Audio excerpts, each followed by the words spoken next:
አርዕስተ ዜና። በቋራ ደራቦ ቀበሌ ፋኖ የተባለው ታጣቂ አርሶ አደሮች ላይ ጥቃት መፈጸሙ ተሰማ። በአፋር ክልል በኩል ከሀገር ለመውጣት ሲሞክሩ በነበሩ ወጣቶች ላይ በደረሰ የትራፊክ አደጋ የበርካቶች ሕይወት አለፈ። አሜሪካ በቬንዙዌላ ላይ የወሰደችው እርምጃ ቻይና ተመሳሳዩን በታይዋን ላይ እንድትወስድ በር ከፍቷል ተባለ።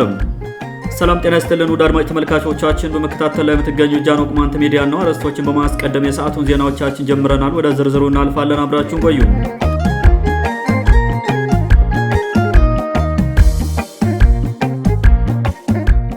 በቋራ ደራቦ ቀበሌ ፋኖ የተባለው ታጣቂ አርሶ አደሮች ላይ ጥቃት መፈጸሙ ተሰማ። በቋራ ወረዳ ደፍጦ በተለያዩ ጊዜያት በቅማንት አርሶ አደሮች ላይ ጥቃት ሲፈጽም የቆየው ፋኖ የተባለው ጽንፈኛ ታጣቂም በደራቦ ቀበሌ ጥቃቱን የፈጸመው ትላንት ታኅሳስ 27 ቀን 2018 ዓ.ም ከሰዓት በኋላ ነው ሲሉ ነዋሪዎች ተናግረዋል። በቀበሌው ገብቶ ጥቃት የፈጸመው ኃይል መከታባይ የተባለ አርሶ አደርን ገድሎ ቁጥራቸው በውል ያልታወቀ የቤት እንስሳትን ዘርፎ መሄዱንም የመረጃ ምንጮቻችን አክለው ገልጸዋል። እንስሳትን ለመዝረፍ የመጣው ፋኖ የተባለ ታጣቂ መከታባይን የገደለው እንስሳትን እየጠበቀ በነበረበት ወቅት ነው ያሉን የመረጃ ምንጮቻችን። የተዘረፉት እንስሳትን ፍየሎች ናቸው ብለዋል። መስቀልና ጠበንጃ አንጠልጥሎ የትጥቅ ትግል እያካሄድኩ ነው የሚለው የሙዋ ተዋህዶ ታጣቂ ፋኖ እንስሳቱን ለመዝረፍ የመጣው ለነገ የገና በዓል ሙያው ነው ተብሏል። የምዕራብ ጎንደር ጽንፈኛ ባለስልጣናትና በቀጠናው የሚንቀሳቀሰው የመከላከያ ሰራዊት በጥቅማ ጥቅም ተሳስረው አካባቢያቸውን የሚጠብቁ ወጣቶችን እጅ ካልሰጣችሁ ሲል በወረዳው የተሰማራውን ፋኖ የተባለ ዘራፊ ቡድን ግን እንደማይነካው ታውቋል። በቅማንት ምድር መከላከያውን አሰማርቶ ራሳቸውን የሚከላከሉ አርሶ አደሮችን መሳሪያ የሚቀማው የዞኑ ባለስልጣንና ተባባሪ ታጣቂው ከዚህ እርምጃ በኋላ አካባቢውን ፋኖ እንዲቆጣጠረው ለማድረግ አቅዷል ሲሉ የአካባቢው ነዋሪዎች ገልጸዋል። ጫካ የተደበቀው አረመኔ ቡድንና የመንግስትን ስልጣን ተፈናጠው ግፍ የሚሰሩ ባለስልጣናት ከ2008 ዓ.ም ጀምረው በቅማንት ህዝብ ላይ እየሰሩት ካለው ግፍ የሚቆሙ አይደሉም የሚሉት የመተማ ወረዳ ቅማንቶች ህብረተሰቡ በቀጣይ ለከፋ ችግር መጋለጡ አልቀረም ሲሉ ስጋታቸውን ተናግረዋል። የዓመት በዓል ዋዜማን ተጠግቶ የቅማንትን ህዝብ ሲያጠቃ የቆየው ፋኖ የተባለ ታጣቂ ዛሬም በገና በዓል ዋዜማ የተለመደውን ጥቃት ፈጽሟል የሚሉ የቋራ ወረዳ ነዋሪዎች ህብረተሰቡ በተቻለ መጠን ራሱን ለመከላከል መጣር አለበት ሲሉ አሳስበዋል። በእንደዚህ አይነት ጫና ውስጥ ያለው የቅማንት ህዝብ የበለጠ አደጋ እንዲገጥመውና ተማሮ ቀየውን እየጣለ እንዲሰደድ ለማድረግ እየሰራ ያለው የምዕራብ ጎንደር ዞን ካድሬዎች ቡድን ለይስሙላ ፋኖን ጠራርገን ምህረት አስገብተናል በሚል ፕሮፓጋንዳ እያሰራጨ ይገኛል። በተባበረና በተቀነባበረ መንግስት ባለስልጣንና ፋኖ የተባለው ሽፍታ ቡድን እየተሰቃየ የሚገኘው የመተማና ቋራ ቅማንት መንግስት እየፈጸመበት ባለው ክህደት የለውና አደጋ ገጥሞታል ተብሏል። ህዝቡ በያለበት በሚችለው መጠን ሁሉ እርስ በርሱ እየተጋገዘ በየጊዜው የሚፈጠሩበትን ድንገተኛና የታቀዱ ጥቃቶች በመከላከል ከገጠመው የህልውና አደጋ ራሱን እንዲከላከል ሲሉ የቅማንት መብት ተሟጋቾች አሳስበዋል።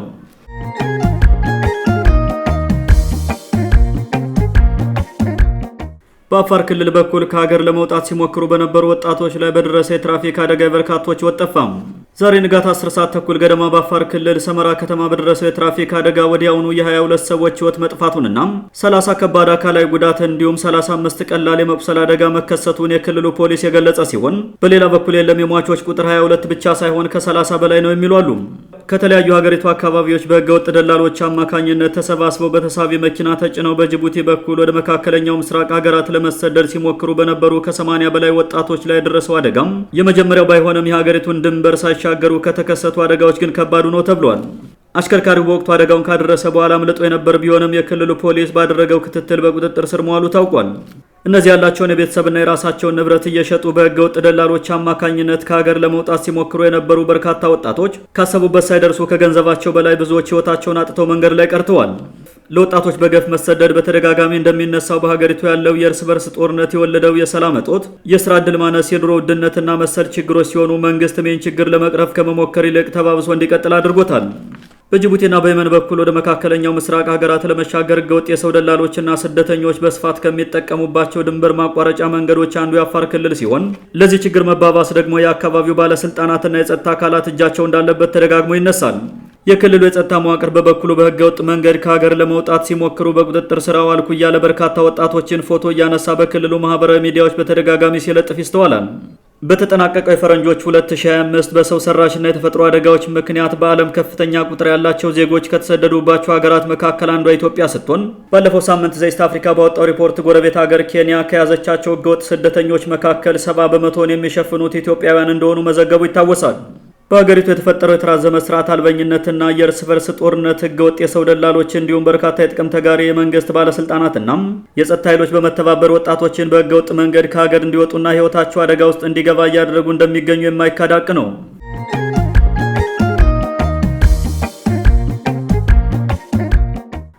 አሜሪካ በቬንዙዌላ ላይ የወሰደችው እርምጃ ቻይና ተመሳሳዩን በታይዋን ላይ እንድትወስድ በር ከፍቷል ተባለም። በዶናልድ ትራምፕ የምትመራው የዓለም ልዕለ ኃያሉ ሀገር አሜሪካ በደቡብ አሜሪካዊቱ ሀገር ቬንዙዌላ ላይ የወሰደችው ወታደራዊ እርምጃም ቻይና ታይዋንን በወታደራዊ ኃይል እንድትጠቀልላት ትልቅ በር ከፍቷል ሲሉ በርካታ ዓለም አቀፍ ሚዲያዎች ዘግበዋል። ከሩቅ ምስራቃዊቷ ቻይና ጋር ዘርፈ ብዙ ወዳጅነት መስርታ ለበርካታ አስርተ ዓመታት የዘለቀችው ቬንዙዌላም ሰሞኑን በአሜሪካ መንግስት በተወሰደባት ጥቃት ፕሬዝዳንቷ ኒኮላስ ማዱሮ በአሜሪካ ኮማንዶች ታስሮ ተወስዷል። የአሜሪካንን ድርጊት ፈጥና ያወገዘችው ቻይና አሜሪካ ራሷን የዓለም ፖሊስ አድርጋ በመቁጠር ቬንዙዌላ ላይ የወሰደችው እርምጃ ተገቢ አይደለም ስትል ከሳለች።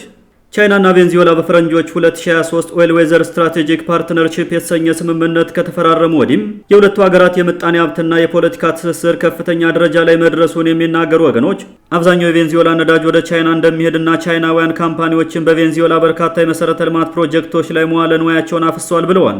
የቻይናና ቬንዙዌላ ወዳጅነት ክፉኛ በገናት አሜሪካ ይህንን የሁለቱን ሀገራት ትብብር እንደ ዋና ብሔራዊ አደጋ በመመልከት ሰሞኑን በወሰደችው ወታደራዊ እርምጃ ለማስቆም ሞክራለች። የአሜሪካን እርምጃ የተመለከቱ ቻይናውያን አሜሪካ በቬንዙዌላ ላይ የወሰደችው ወታደራዊ እርምጃም ቻይና ግዛቴ ናት የምትላትን ታይዋንን በጉልበት እንድትይዝ ጥሩ መንገድ ከፍቷል በሚል ሀገራቸውን እየመከሩ መሆናቸው ተሰምቷል።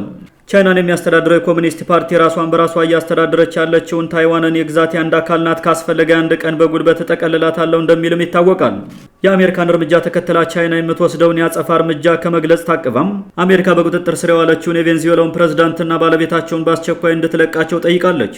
የአሜሪካውን እርምጃ የአንድ ወገን የጉልበት እርምጃ በመሆኑ ዓለም አቀፋዊ ስርዓትን አኮስምኗል ሲሉ በርካታ ቻይናውያን አውግዘውታል።